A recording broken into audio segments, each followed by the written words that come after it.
Este lugar se llama la Calzada del Gigante.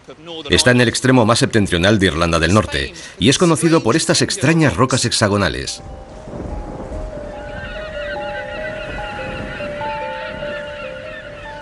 Hay más de 40.000 amontonadas en este pequeño pedazo de costa. Lo que las hace tan especiales es que son todas tan regulares y simples que a primera vista no encajan en este accidentado entorno natural.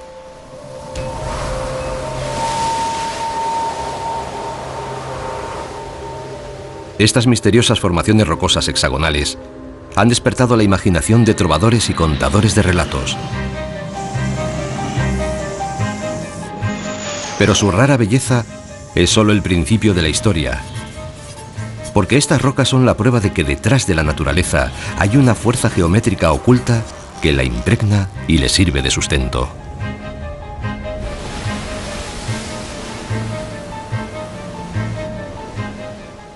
Y si podemos descubrir cuál es esa fuerza, eso nos ayudará a explicar por qué las cosas tienen una forma u otra, desde el microbio más pequeño hasta la formación de estas rocas y la creación del propio mundo.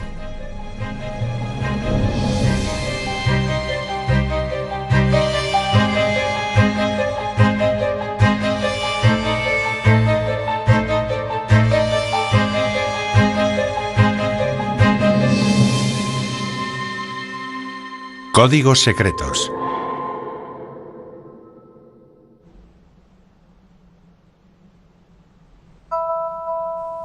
Formas. Como matemático me siento fascinado por los números y las formas que veo a mi alrededor.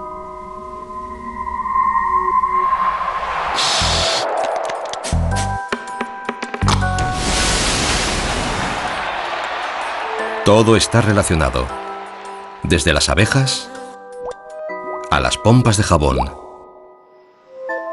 desde los trabajos manuales de nuestros ancestros hasta la imaginación de los grandes artistas actuales.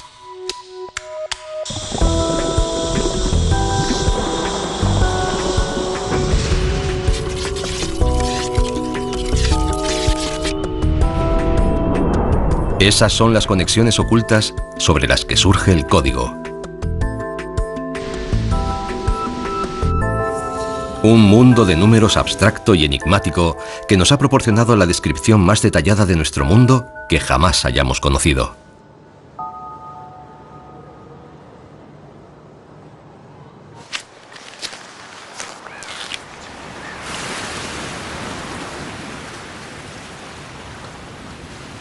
Desde que habitaran este lugar, hace 30.000 años, los humanos han intentado explicarse cómo pudieron emerger estas sorprendentes columnas hexagonales del fondo del mar de Irlanda. ¿Por qué tienen esa forma? ¿Y de dónde salieron originariamente? La leyenda dice que esta península fue una vez el hogar de un gigante llamado Finn McCool.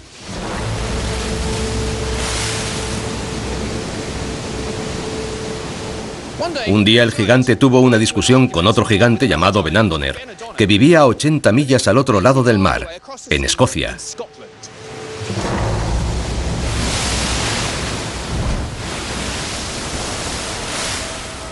Primero intercambiaron algunos insultos y enseguida pasaron a arrojarse piedras. Y las cosas no tardaron en descontrolarse. Benandoner clamaba que si pudiera nadar bien, enseguida vendría a ajustarle las cuentas a Finn. Finn estaba tan furioso que empezó a arrancar grandes trozos de tierra y a arrojarlos al mar para crear una especie de senda por la que el gigante escocés pudiera venir a enfrentarse a él. Y ahí es donde estoy yo ahora, sobre el trabajo artesano de un gigante.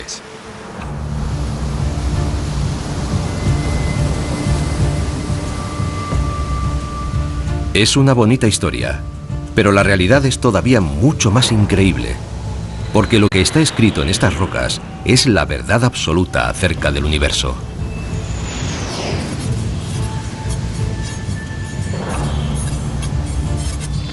Una verdad que está igualmente escrita en todo el mundo natural.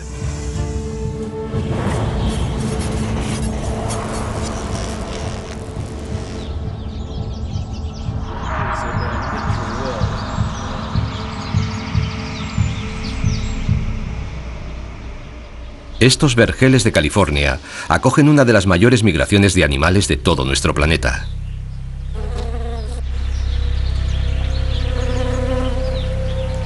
Cada primavera, millones de abejas son transportadas hasta aquí para que ayuden en la polinización de los almendros.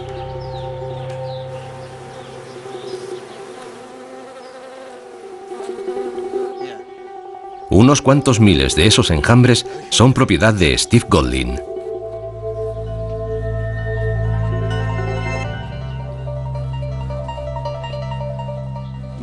Yo lo abro y tú echas el humo. Vale. Un poco más. Muy bien. Está muy duro. Y debo tener cuidado. Porque tengo que sacarlo, pero sin matar a la reina. Procuramos no matar a ninguna de ellas, pero aún menos a la reina. Si matas a la reina, te has cargado el enjambre. Es una de las maravillas del mundo natural. Es precioso. Los panales son una de las maravillas de la ingeniería de la naturaleza. Está lleno de miel. En ellos encuentran todo lo que necesitan. Un lugar en el que criar a sus pequeños y almacenar el alimento. Y está hecho enteramente de cera. Una sustancia tan costosa de producir que las abejas tienen que volar el equivalente a 12 vueltas a la Tierra para producir apenas medio kilo. Tiene aspecto de haber sido hecho por el hombre, de haber sido manufacturado. No parece que sea obra del mundo natural. La precisión y la exactitud de las líneas rectas es increíble. Sí, cierto. Es una maravilla de la ingeniería. Fíjate, son unos hexágonos perfectos. Sí, es increíble. Y el hexágono es una estructura muy resistente. Las abejas han repetido exactamente el modelo de las columnas de la calzada del gigante. Cada celda es idéntica a las demás. 6 paredes pegadas una a la otra en un ángulo exacto de 120 grados. Y cada abeja, en cualquier rincón del mundo, sabe cómo construir estas formas. Es como si el hexágono estuviera integrado en el ADN de las abejas. Ahí puedes ver a las abejas dentro de su celda. Es casi del mismo tamaño que sus cuerpos. Sí. ¿Utilizarán su cuerpo para calcular la geometría? Bueno, yo diría que esa es una observación bastante acertada. Conozco alguna otra clase de abejas que tienen el cuerpo más pequeño y el tamaño de las celdas de sus panales es más pequeño. ¿Y los hexágonos? ¿Por qué hacen hexágonos en lugar de alguna otra figura irregular? Los han hecho desde hace miles y miles de años. Nacieron para hacerlos. Lo saben por instinto, saben que esa es la forma que debe tener su casa.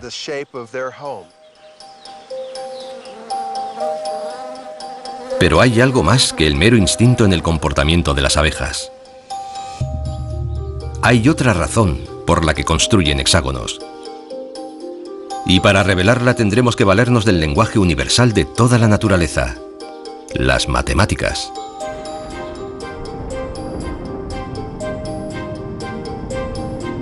La necesidad básica de las abejas es almacenar la mayor cantidad posible de miel utilizando la menor cantidad posible de la preciosa cera.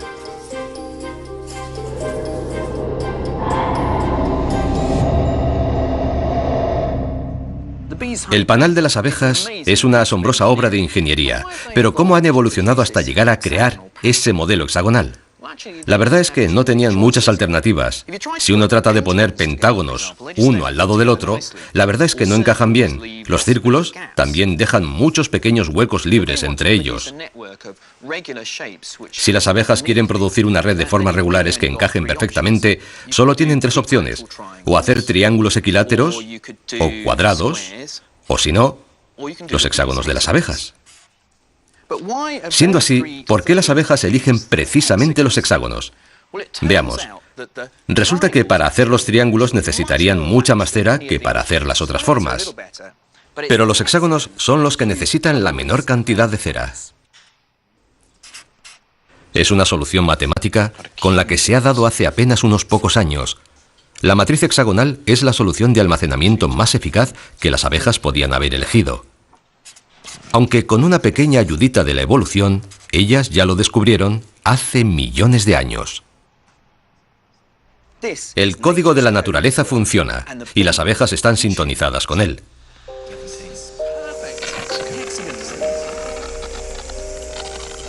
No resulta difícil comprobar por qué la eficiencia es tan importante para las abejas. Después de todo, hacer cera es una tarea muy costosa. Pero ¿cuál será la razón para que el mismo modelo haya sido perpetuado en las rocas de la calzada del Gigante? Los procesos geológicos que las crearon tuvieron lugar hace miles de años. Pero para comprender qué ocurrió, nosotros debemos dirigir nuestra mirada a unas estructuras que tan solo duran unos pocos segundos.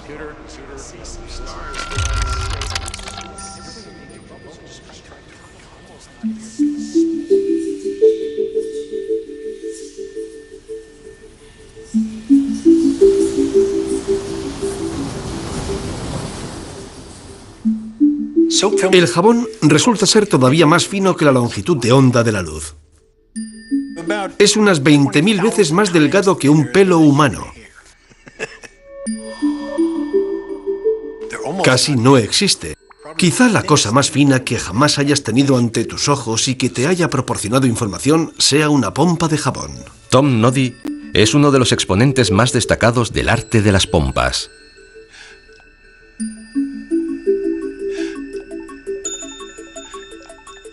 Los distintos colores de una pompa se deben a los diferentes grosores de la película de jabón. Eso quiere decir que cuando ves las distintas tonalidades de una pompa, estás captando un mapa topográfico de su superficie.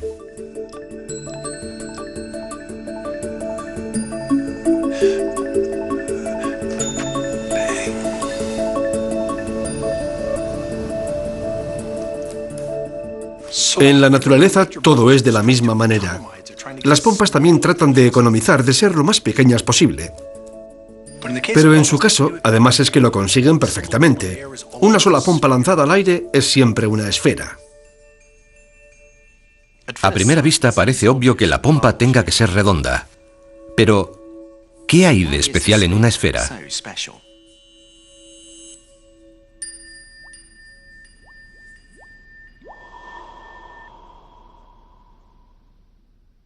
La esfera es una superficie que no contiene esquinas y es infinitamente simétrica.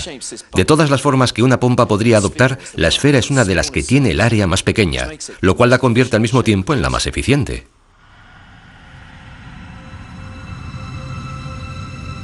Y como a la naturaleza le gusta utilizar sus recursos eficientemente, hallaremos esferas allá donde dirijamos la mirada.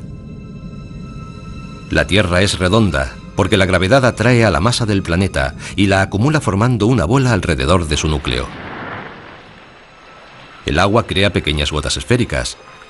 Su forma minimiza la cantidad de tensión superficial necesaria para mantener la gota unida. Y el mismo diseño esférico permite que formas de vida animales simples, como este plancton volvox, se desenvuelvan perfectamente en su medio. Pero no todo tiene forma esférica. Y puesto que las pompas son tan finas y flexibles, las podemos usar para crear otras formas. Una sola burbuja en el aire siempre recrea una esfera.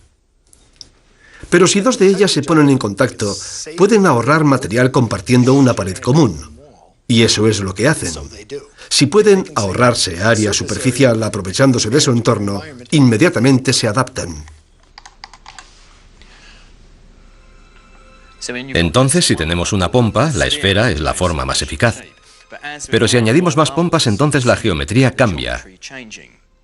En nuestro ejemplo tenemos 4 pompas y podemos ver que se tocan en un punto. Pero si añadimos otra forma en medio, no obtenemos una pompa esférica, sino un pequeño tetraedro. Tiene 4 caras, pero no son lisas, son partes de una esfera. Pero cada vez intentan adoptar la forma más eficiente para adaptarse unas a otras. Así que ahora que tenemos 6 pompas, podemos ver que en el medio ha aparecido un pequeño cubo. Las leyes de la naturaleza funcionan. El universo está siempre adoptando la solución más eficiente que pueda adoptar. Y si las hacemos estallar, las pompas vuelven a modificar su forma, hasta que volvemos a quedarnos con una esfera. No tiene otra alternativa. Lo increíble es que las soluciones posibles son casi siempre figuras geométricas puras. Eso es un dodecaedro. Es fantástico. Y son pentágonos casi perfectos, ¿verdad? Es sorprendente. Apenas sí sobresalen un poquito. Eso es, sí. Entonces 12 pompas crean 12 caras. Y la forma más económica que pueden adoptar, con el mínimo consumo de energía, es un dodecaedro. Las pompas de jabón nos revelan algo fundamental acerca de la naturaleza, que es perezosa. Siempre trata de encontrar la forma más eficiente, la que necesita consumir menos energía y menos espacio. Y al parecer se rige por principios inalterables para encontrar esas soluciones económicas.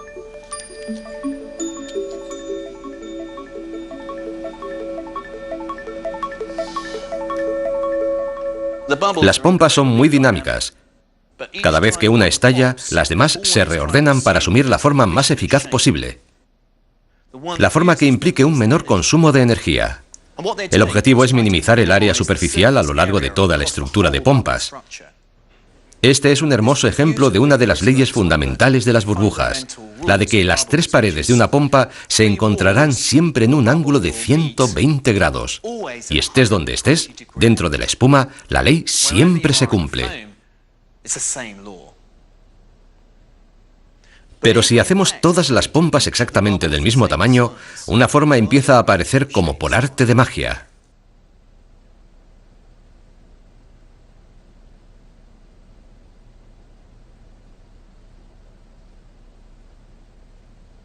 El hexágono. Y cuando tienes un montón de hexágonos unos al lado de otros, el modelo que aparece espontáneamente es el perfil familiar de un ordenado panal de miel. De modo que cuando nos encontramos con el mismo modelo en el corazón de una colmena, no está haciendo más que repetir una de las reglas geométricas fundamentales del universo. Los principios que observamos en las burbujas nos permiten explicar de dónde proceden todas las estructuras. Y son esos mismos principios fundamentales de la forma los que se pusieron en marcha, en un lejano pasado geológico, en la Calzada del Gigante. Hace 50 millones de años, antes siquiera de que nadie imaginara historias de gigantes, esta era una zona muy inestable. La actividad volcánica era incesante. La roca derretida se abría camino a través de la capa de piedra caliza que tengo bajo mis pies y se esparcía por la superficie formando un enorme lago de lava. Cuando se enfrió, el lago se contrajo y al reducirse se resquebrajó. Y al hacerlo, las hendiduras dibujaron el camino más eficiente a través de la lava, que resultó ser este modelo hexagonal perfecto. Y nos legaron este monumento al orden y la economía de la naturaleza.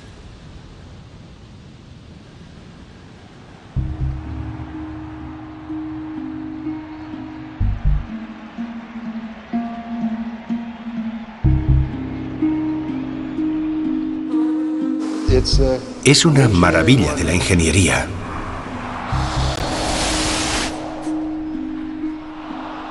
El código se hace visible donde menos lo esperas y define la forma del panal de las abejas.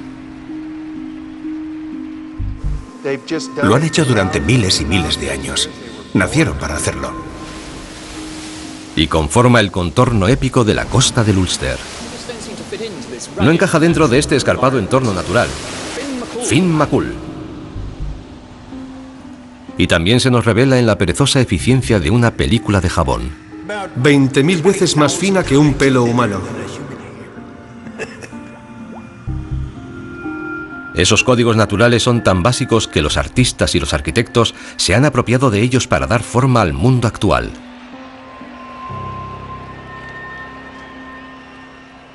Este es el Estadio Olímpico de Múnich, construido en 1972. Fue el escenario de una famosa victoria de la selección inglesa. Una victoria excepcional, puesto que ganamos 5-1 a Alemania. Es impresionante. Pero me llama la atención lo poco sólido, lo frágil que parece. Es como si una fuerte racha de viento se lo fuera a llevar. Posee todas las características que cabe esperar en el mundo natural. Es una estructura muy elegante, pero transmite cierta sensación de fragilidad. Parece más una telaraña que una estructura humana.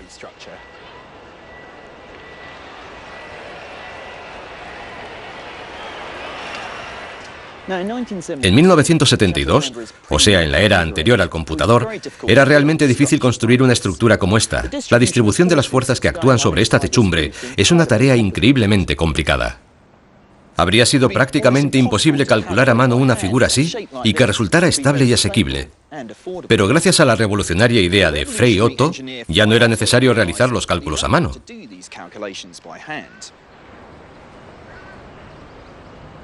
Otto investigaba ansioso nuevas formas y figuras que construir.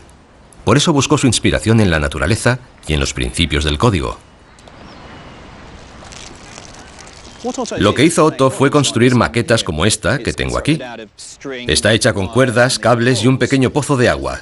Vista así no parece gran cosa, pero cuando sumerjo la cuerda en la solución jabonosa y tiro de ella, entonces ocurre algo asombroso.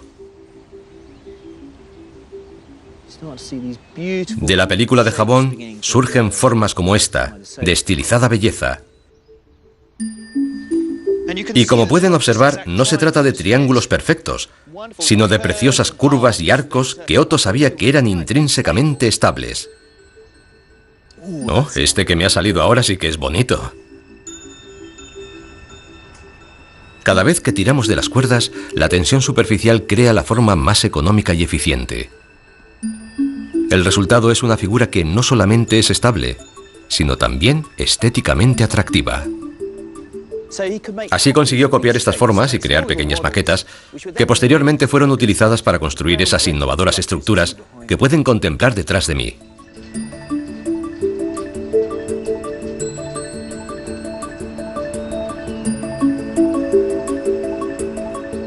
Frei Otto provocó una revolución en la arquitectura. Las curvas radicales del estadio de Múnich se han repetido en incontables estructuras actuales.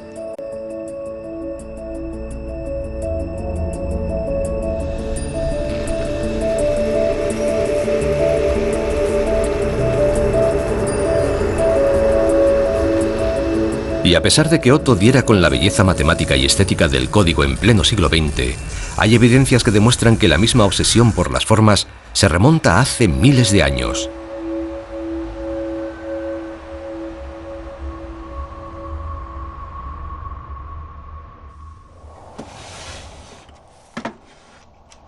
Estas bolas de piedra labrada fueron halladas en Escocia y se remontan al periodo neolítico, o sea, a hace más de 4000 años. Encajan perfectamente en la palma de la mano. Se encontraron cientos de estas piedras, pero no está claro para qué las usaban, eso sigue siendo un misterio. Pero imaginen cuánto tiempo y trabajo lleva tallar cada una de estas formas. Esta de aquí, por ejemplo, tiene 4 caras, dispuestas de manera armoniosa y simétrica. Esta otra tiene 6 lados, como un cubo. Y como pueden ver, algunas son realmente complejas. Esta tiene, bueno, no sé cuántos nódulos puede tener. Algunas llegan a tener hasta 160 pequeñas semiesferas. Pero lo importante es que estas piedras nos enseñan que hace miles de años ya existía una inquietud por la simetría y la regularidad.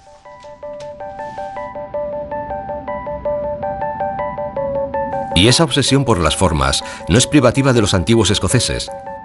También la encontramos en otras culturas de otras partes del mundo.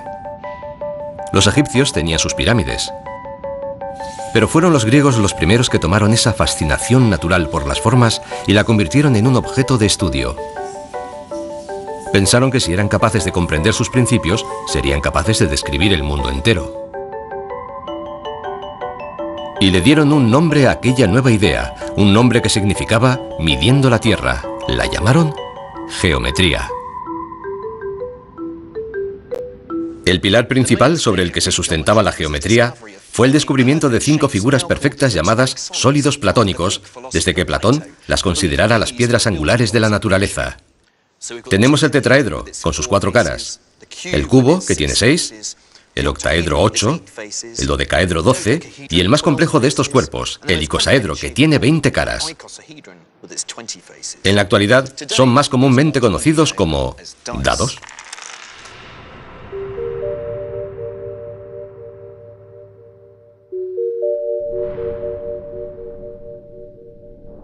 Los dados de 6 caras no son muy familiares. Y sin embargo, estas otras figuras también han sido utilizadas como dados desde hace siglos. Si son apropiadas para llevar a cabo su cometido, es porque son perfectamente regulares. Las caras que los componen son todas iguales. Y sus aristas comunes tienen ángulos idénticos. Eso significa que no hay manera de distinguir el final de uno del de otro, y que tienen las mismas probabilidades de caer sobre cualquiera de sus caras. Pero lo verdaderamente asombroso es que son las únicas 5 figuras de este tipo que pueden existir. Son los únicos sólidos perfectamente simétricos.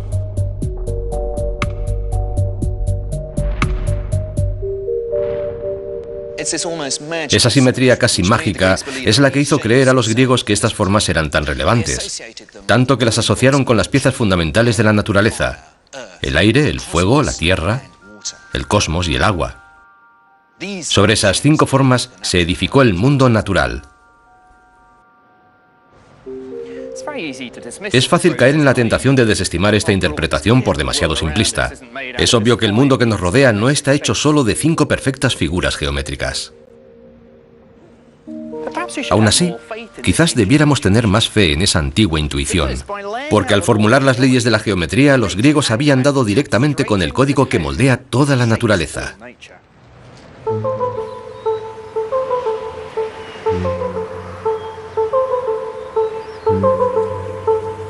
Resulta que las intuiciones de los griegos acerca de sus formas eran correctas, pero ellos no podían saberlo, porque en aquel momento el mundo que se regía por sus leyes de geometría era completamente invisible para ellos, aunque podemos encontrar evidencias en el subsuelo a gran profundidad. Esta es la mina de Potasa Marcus, que se halla en el corazón de lo que fuera la Alemania del Este. Hace mucho tiempo que se dejó la extracción, pero todavía puede uno explorar 5.000 kilómetros de túneles.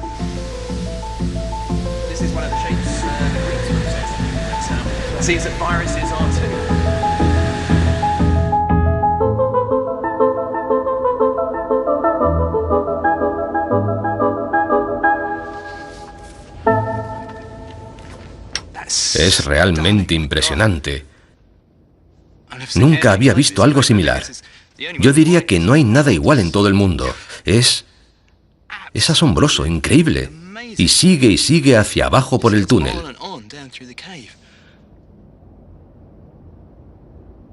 La cavidad subterránea está repleta de perfectos cristales cúbicos que reflejan con precisión la geometría de los sólidos platónicos.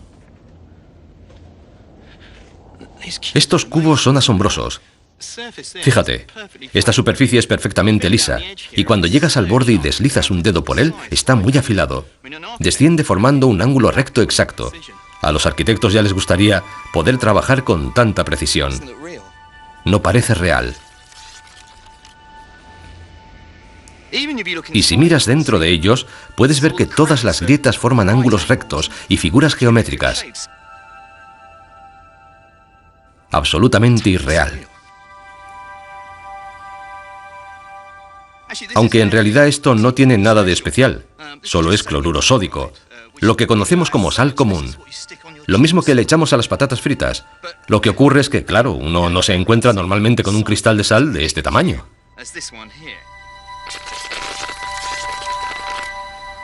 ¿Cómo se formaban estos cristales con semejante precisión? Fue un absoluto misterio hasta que hace algo más de 100 años se descubrieron los rayos X.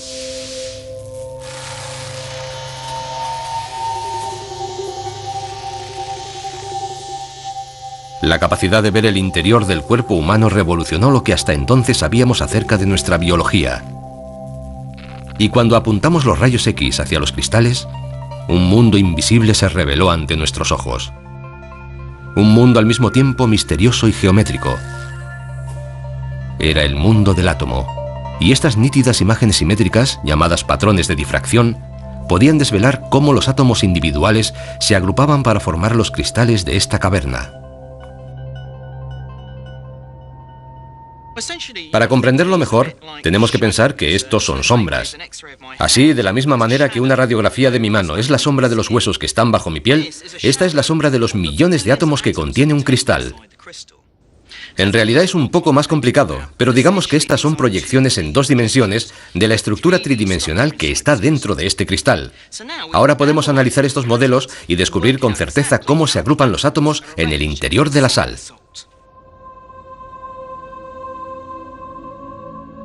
Solo dispuestos de una única manera, sería posible que los átomos reprodujeran un patrón modelo como este. Y como cabía esperar, es, igualmente, en forma de cubo. Esta es una representación de la estructura de la sal. Las bolas de color dorado son los átomos de sodio y las verdes, los de cloro. Y es esa simetría atómica la que explica por qué nosotros vemos la misma simetría en estos cristales gigantescos. Lo que ocurre es que en lugar de los 3 átomos del modelo, en estos cristales hay millones y millones de átomos de sodio y de cloro agrupándose con rigidez para formar estos cubos perfectos. Lo más especial de esta cueva es que la perfecta disposición geométrica de los átomos se haya mantenido en esos cristales tan enormes. Constituyen una ventana abierta a la naturaleza, que nos permite observar cómo las leyes de la geometría rigen desde el nivel más elemental de los átomos.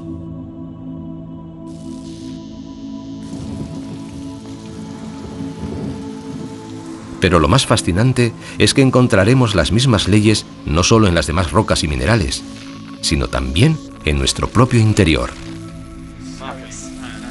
He venido al Departamento de Biología Química y Estructural de la Universidad Imperial College en Londres. Steve Matthews investiga cómo los átomos individuales construyen sistemas vivientes, como usted o como yo. Los rayos X son una radiación de energía muy poderosa y las proteínas son muy delicadas. Por eso lo enfriamos en un baño de nitrógeno líquido, con el que rociamos todo el cristal. En esta pequeña asa de alambre hay otro cristal, pero en esta ocasión se trata de un cristal de proteína. Es parte de la maquinaria de las células vivientes. Del mismo modo que hemos podido descubrir la estructura atómica de los cristales de sal por medio de los rayos X, igualmente podemos deducir la forma de las moléculas de proteína, aunque no es tan sencillo interpretar los resultados. Me resulta dificilísimo encontrar un nombre geométrico para esta forma.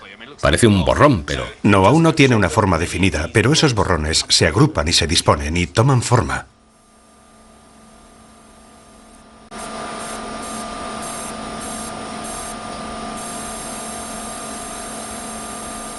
¿Quieres decir que hay una estructura dentro de esa proteína y que es simétrica? Sí, eso es. Vaya, es increíble.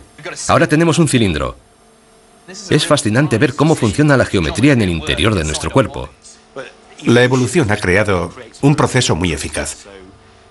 La simetría es un procedimiento muy eficaz para construir estructuras de este tipo. Así que mediante un proceso evolutivo la biología ha descubierto que Sí, antes que nosotros. la geometría le facilita las mejores formas. Sí, pero si lo que queremos es encontrar simetría, será mejor que echemos una ojeada a un virus. Esto es... Eso es un icosaedro. Sí, es un icosaedro. Es una de las formas que obsesionaban a los griegos, y parece que también a los virus. Es verdad. Me llama la atención el hecho de que en el mundo físico uno espera que los cristales de sal sean simétricos, pero todos pensamos que el mundo biológico es mucho más caótico, y sin embargo no es así. Es hermoso.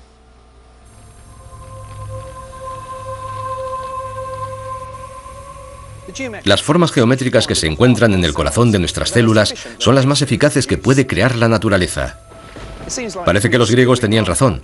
Son sus formas las que construyen nuestro mundo y le dan su belleza natural.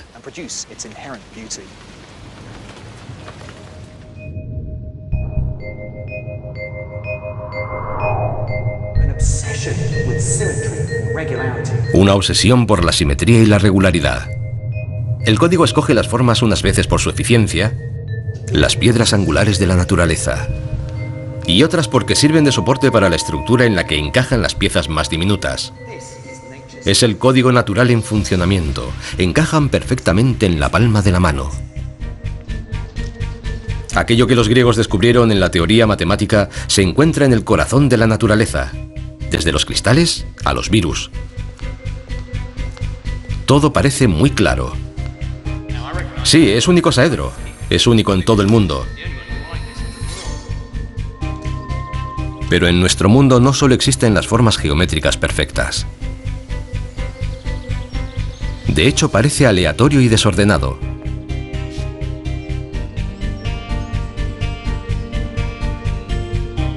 Para saber por qué, tenemos que dirigir nuestra atención al cielo y a los cristales que nos caen de él. Los copos de nieve se forman dentro de las nubes y caen a la Tierra en un vistoso despliegue.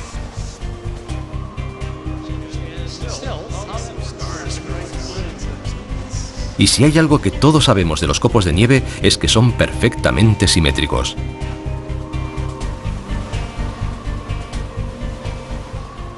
Ya hemos llegado.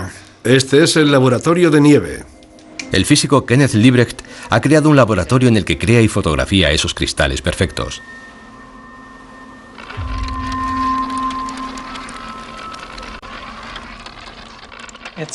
Es una cámara de frío. En la parte inferior está a unos 40 grados bajo cero, aunque arriba está a 40 sobre cero. Esta cámara trata de imitar lo que ocurre en el interior de las nubes. En cierto sentido sí, así es. No es especialmente difícil crear cristales de hielo. Basta con tener frío y agua. Dentro de las gélidas condiciones de la cámara, deberíamos ser capaces de apreciar la geometría característica del mundo surgiendo delante de nuestros propios ojos, cuando los cristales empiezan a formarse. Ahora, con un poco de suerte, veremos cómo empiezan a formarse algunas estrellas al final de esas agujas. En cuanto cae la temperatura, millones de moléculas de vapor de agua se fusionan y se agrupan espontáneamente formando estos patrones de 6 puntas. Al menos eso es lo que dice la teoría. Pero la realidad resulta ser muy diferente.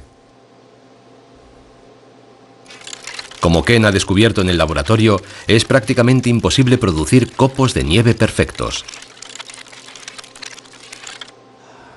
No creo que alguno de esos sea simétrico. No, ninguno. Ni uno solo. Mira ese. ¿Cuál es la probabilidad de obtener un copo de nieve perfectamente simétrico ahí dentro? Los copos de nieve absolutamente perfectos y fotogénicos son 1 entre 1.000.000, como lo oyes. ¿En serio? Algunos salen con 5 lados, otros con 3. ¿Con 5 lados? No puede ser. O 3. Y a veces solo te sale un esbozo.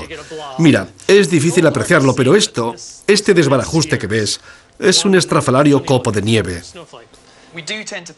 Tendemos a creer que un copo de nieve es algo perfectamente simétrico, pero esa es una noción idealizada, porque la realidad es que son mucho más complejos e irregulares de lo que pensamos. A escala molecular se muestra bastante perfecto, pero a medida que el cristal va creciendo, los átomos no se disponen siempre exactamente de la misma forma, de modo que su crecimiento depende del entorno, está subordinado a la temperatura y la humedad. Y así empieza a crecer de una manera y luego se desplaza a otro lugar de la nube y crece de otra forma y luego de otra y luego de otra. Para cuando el cristal de nieve cae al suelo, ha dejado tras de sí una compleja etapa de crecimiento, al final de la cual se ha convertido en un cristal muy complejo. Ah, ahí va.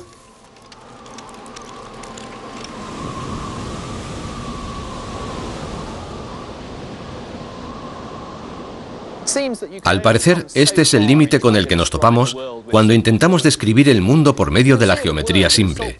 Podemos ver cómo funcionan los cristales de sal de la cueva de cristal, pero realmente este es uno de los raros sitios de todo el mundo en el que puedes encontrar cristales semejantes. Las abejas emplean la geometría simple para construir sus panales. La perfección con que cumplen su cometido es el resultado de miles de años de evolución, y solo muy de vez en cuando puede uno encontrar un copo de nieve perfectamente simétrico. Porque a pesar de que al nivel de los átomos todo se forme con pulcritud geométrica, ese mismo orden subyacente se desmorona ante el embate de las fuerzas que compiten en nuestro caótico mundo. Ni siquiera la calzada del gigante es una matriz hexagonal pura. Está muy cerca de serlo. Pero entre los hexágonos también encontramos pentágonos, columnas de 7 lados, incluso unas pocas tienen 8 lados. Una red tan grande de hexágonos perfectos entrelazados simplemente no existe. Es evidente que el mundo no se forma solo a partir de formas geométricas simples.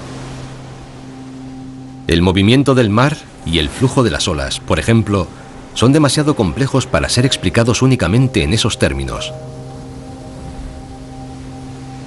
Es difícil imaginar cómo podríamos dar con un código que desentrañase toda esa complejidad.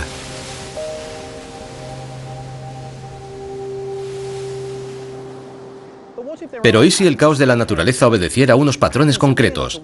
Unos patrones de los que no somos conscientes, pero que asumimos a un nivel subconsciente.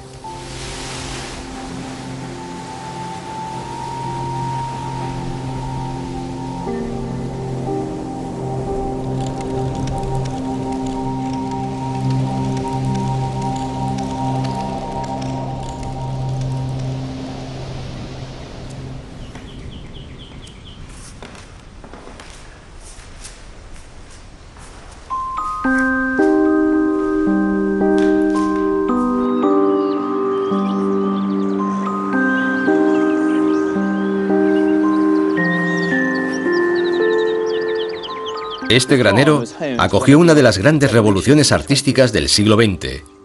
El pintor que se refugió en este lugar se sentía desilusionado con las técnicas pictóricas convencionales.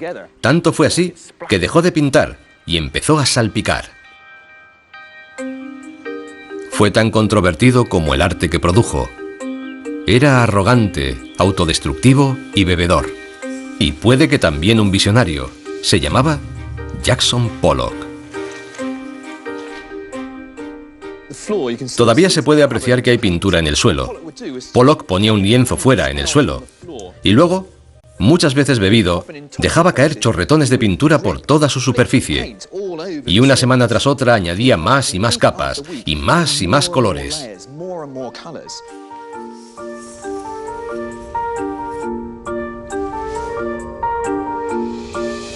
El resultado era increíble. Un gran estallido de impresionismo abstracto. Esparcía la pintura, cubría de pintura todo el espacio. Las obras pictóricas de Pollock conmocionaron el mundo del arte. Nadie había visto nada igual hasta aquel momento. La revista Life lo nombró artista del siglo. Otros se burlaron de él y calificaron su trabajo como la basura impresentable de un lunático alcohólico. Pero aunque provocaran gran controversia, la pintura de Pollock tuvo una enorme influencia. Que no será menor, a pesar de que los aparentemente desordenados garabatos sean extrañamente impactantes, irresistibles, inspiradores.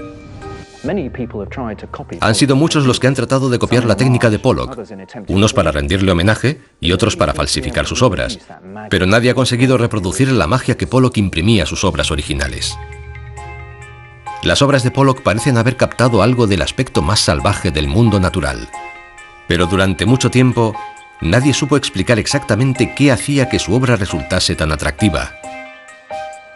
Hasta que el artista y físico Richard Taylor se propusiera descubrir las claves e inventó una máquina capaz de emular el excéntrico estilo pictórico de Pollock.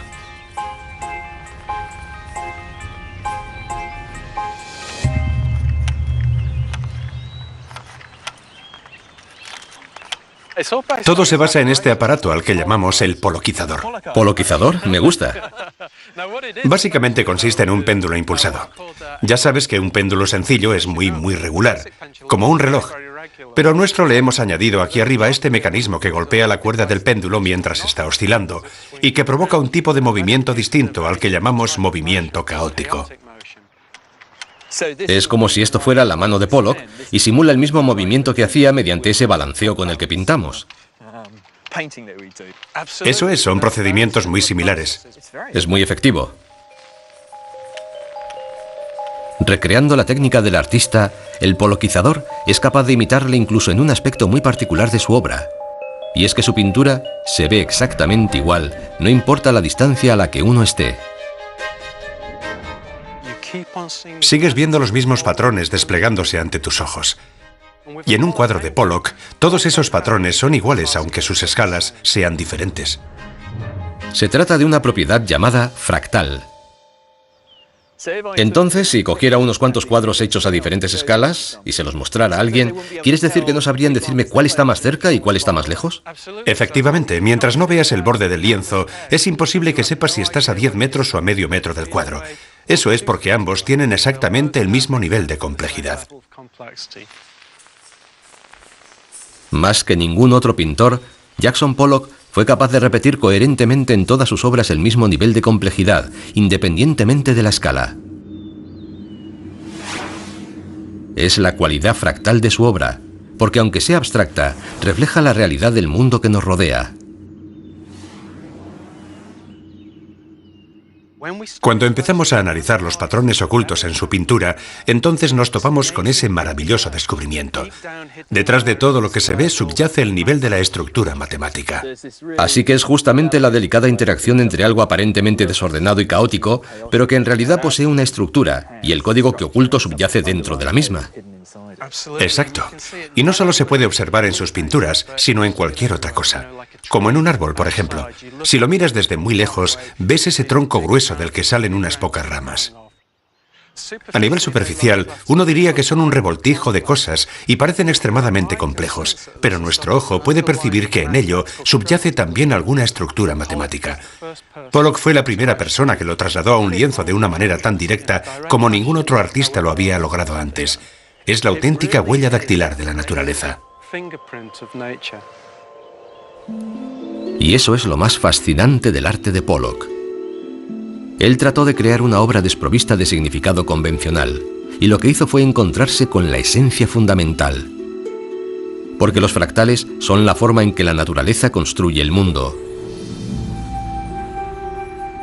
Las nubes son fractales porque presentan la misma cualidad.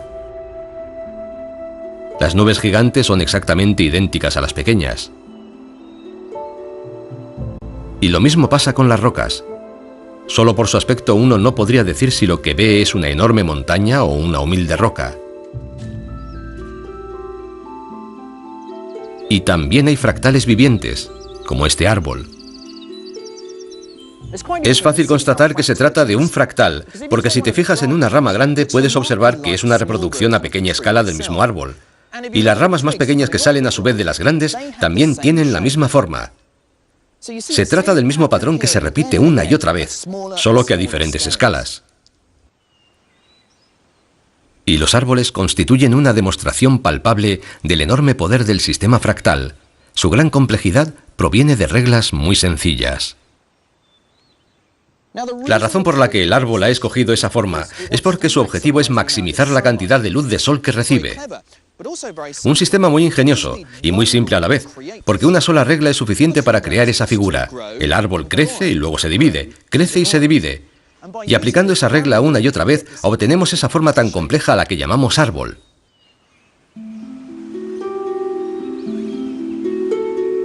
El mismo patrón se reproduce a sí mismo repetidamente a una escala cada vez menor.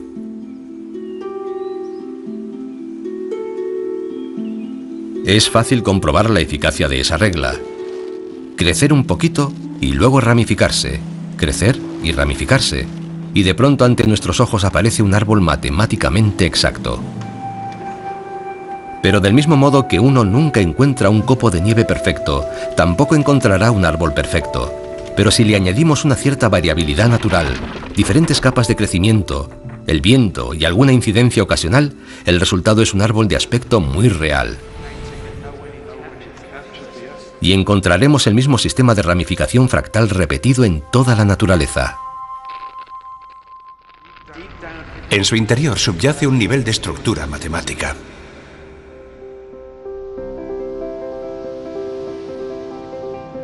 La idea de que los patrones de la naturaleza son esencialmente fractales fue formulada por primera vez en los años 70 por el matemático francés Benoît Mandelbrot. Esta es su creación más famosa, el conjunto de Mandelbrot. Su sistema de círculos y espirales se repite infinitamente a escalas cada vez más pequeñas.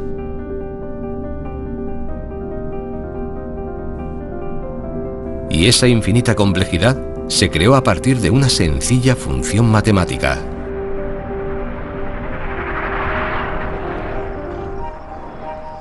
El salto cuántico de Mandelbrot fue sugerir que los mismos códigos matemáticos simples pudieran describir no solo los árboles, sino también muchas de las aparentemente aleatorias formas que abundan en el mundo natural. Y la demostración más palpable de esa creencia nos viene dada no por la naturaleza ni por las matemáticas, sino por la imaginación.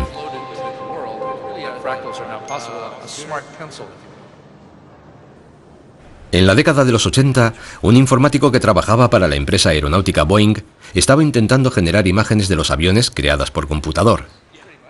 En Boeing descubrimos un método de crear superficies curvas bastante perfectas y decidí aplicárselo a los aviones. En las imágenes de la publicidad de Boeing aparecían montañas en segundo plano detrás de los aviones, y yo quería poner montes detrás de mi avión, pero no tenía ni conocimientos suficientes de matemáticas ni la más remota idea de cómo hacerlo. Así que lo que querías era algo que, independientemente de lo lejos o cerca que estuvieras, tuviera un aspecto natural, ¿no es así? Sí, eso es. Quería que parecieran reales, que pareciera que uno podía desplazarse por ellas con su cámara de fotos. Aún no existía un algoritmo que lo hiciese, así que yo me puse a inventarlo, a desarrollar un algoritmo que reprodujese las imágenes de las montañas. En aquella época, crear un cilindro virtual ya era una tarea casi imposible. Así que recrear de manera realista el perfil recortado y aleatorio de una cadena montañosa parecía imposible. Pero Loren tuvo una idea inspirada.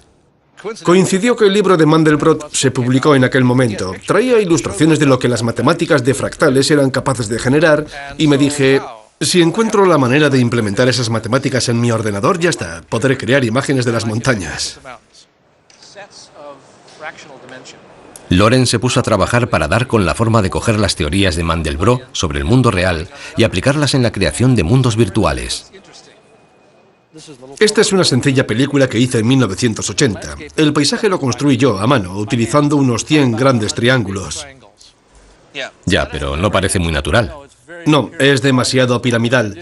Pero si cogemos cada uno de esos grandes triángulos y los dividimos en triángulos más pequeños, hasta el punto en que ya los triángulos apenas son perceptibles,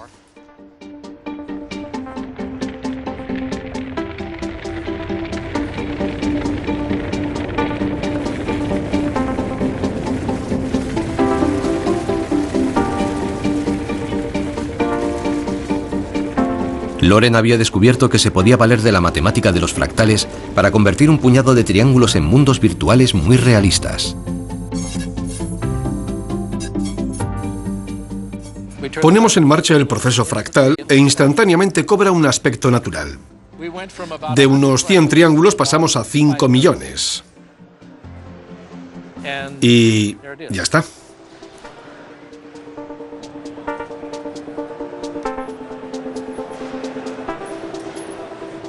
Ya podemos saltar desde el acantilado. Parece que es un mundo tridimensional auténtico. Y podemos sobrevolar el paisaje. Sí, tanto si nos alejamos 10 kilómetros como si nos acercamos a 10 centímetros. Todos los detalles son generados automáticamente en solo unos segundos. Es esa cualidad fractal, esa complejidad infinita la que lo consigue. Es lo que yo quería. Sí. Bajo los estándares actuales, esta animación puede que no sea muy buena. Pero en los años 80 nadie había imaginado algo así. Si hubieras tenido que hacerlo a mano, cuadro a cuadro, te habría llevado 100 años. un siglo. ¿Y cuánto tiempo te llevó generar esto? Unos 15 minutos por cuadro, en un ordenador más lento que mi teléfono móvil. Ese cortometraje cambió para siempre el mundo de la animación y revolucionó Hollywood. Loren se animó a cofundar Pixar, uno de los estudios más exitosos del mundo. Cars, Monsters y por supuesto Toys deben su existencia al código, un imperio construido sobre el poder de los fractales.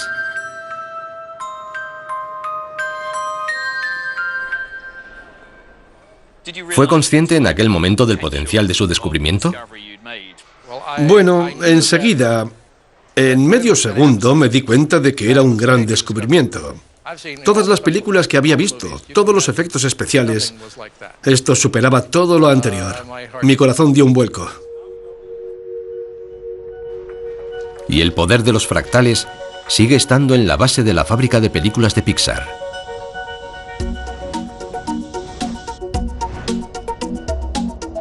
Utilizan la regla de la repetición y la autosemejanza para crear peñas, nubes y bosques.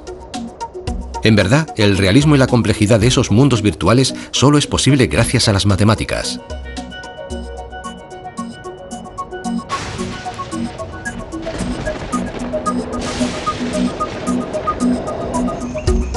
En esas películas, los fractales están en todos lados. Generan la textura de las rocas y dan vida a la selva.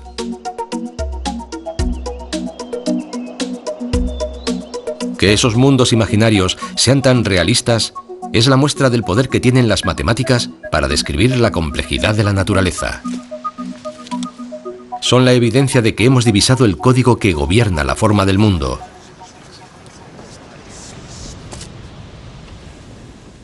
Pero se trata de un código muy complicado.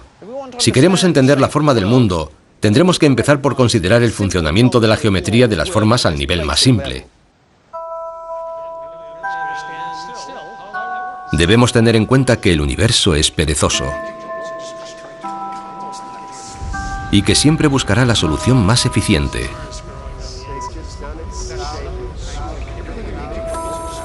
Y que al nivel de los átomos, el mundo está estructurado según rígidas leyes geométricas, que fueron formuladas por primera vez por los antiguos griegos hace miles de años.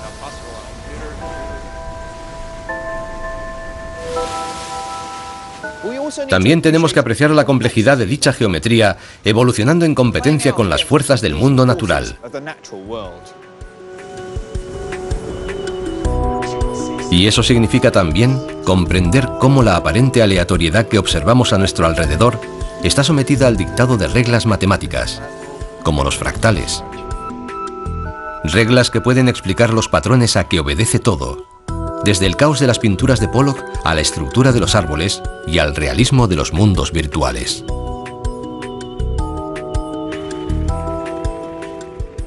Esa es precisamente la belleza del código. Por muy complejo que nos parezca nuestro mundo, el código nos ofrece una razón, una explicación primaria de por qué las cosas parecen y se comportan de una determinada manera. Es el código de leyes de la naturaleza.